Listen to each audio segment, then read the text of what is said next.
জীবনে যদি অনেক বড় হতে চান, নিজের সিক্রেট প্ল্যানের কথা কাউকে বলবেন না। তার কারণ কি জানেন? তার কারণ হচ্ছে মানুষের বদনজর এবং হিংসা। এই দুইটা খুব খারাপ জিনিস। আপনাকে টেনে নিচে নামাই ফেলবে, আপনি বুঝতেও পারবেন না। আমরা যখন খুব কাছের কাউকে নিজের মনের কথা শেয়ার করি না, যে এখন এটা করব, ওইটা করব, এইটা হচ্ছে, কারণ যখন এই ব্যাপারটা শোনার পরে কেউ হিংসা করবে, ভিতরে ভিতরে বদ নজর দিবে, তখন আপনি উঠতে পারবেন না। কারণ আমরা তো আশেপাশের কাউকে চিনি না, কে আমাদের শুভাকাঙ্ক্ষী, কে আমাদের শুভাকাঙ্ক্ষী না। এটা কিন্তু আমরা চিনে উঠতে পারি না অনেক ক্ষেত্রে। সেজন্য এমন অনেক প্ল্যান থাকে যেগুলা আপনার কারোর সাথেই শেয়ার করা উচিত না। প্ল্যানগুলা এক্সিকিউট হওয়ার পরে শেয়ার করা উচিত। ইভেন শুধু যে কোনো কাজের ক্ষেত্রে কিন্তু না। আপনি একটা রিলেশনে আছেন, আপনার স্বামী স্ত্রীর সম্পর্ক অনেক ভালো, আপনার ফ্যামিলি বন্ডিং অনেক ভালো, এই ব্যাপারগুলোতেও যখন আপনি পাবলিসিটি করবেন, যখন একটা মানুষকে বা হাজারটা মানুষকে দেখাবেন, বোঝাবেন যে আপনি ভালো আছেন, তখনই আপনি শেষ। তখনই দেখবেন ওই সংসারে, ওই ফ্যামিলিতে, ওই সম্পর্কে ফাটল ধরে গেছে। তার কারণ কেউ মানুষ বলে না, কেউ কারো ভাগ্য নিতে পারে না। ভাগ্য নিতে পারে না, এটা সত্যি। যার ভাগ্যে যেটা আছে সে সেটা পায়, এটা সত্যি সত্যি। কিন্তু বদনজর, খারাপ দৃষ্টি, এই ব্যাপারগুলো কাজে লাগে, আপনার ভালো থাকার কারণটা নষ্ট করে দেয়। তখন আপনার অশান্তি চলে আসে, এবং লাইফে যদি আপনি অনেক দূরে উঠতে চান, উঠতে পারবেন না, নিচে নেমে যাবেন। তার প্রমাণ আমি নিজে।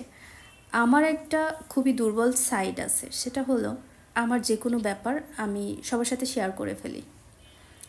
সেটা যে কোনো ব্যাপারই হোক, এটা আমার একটা দুর্বল দিক, যেটা খুবই খারাপ। আমাকে কেউ কিছু জিজ্ঞাসা করলে আমি সবটা সত্যি বলে দিই, কিন্তু এত সত্যি বলা তো উচিত না। আমি কিন্তু জানি যে এই মানুষটা খারাপ, সেটা জানার পরেও কিন্তু বলে দিই।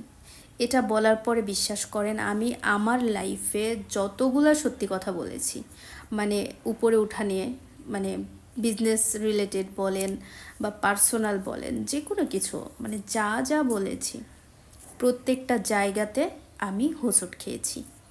তার কারণ কি জানেন? এমনও হয়েছে যে আমি এইমাত্র বললাম, কিছু কিছুক্ষণ পরে গিয়ে ওই কাজটা আমার নষ্ট হয়ে গেছে।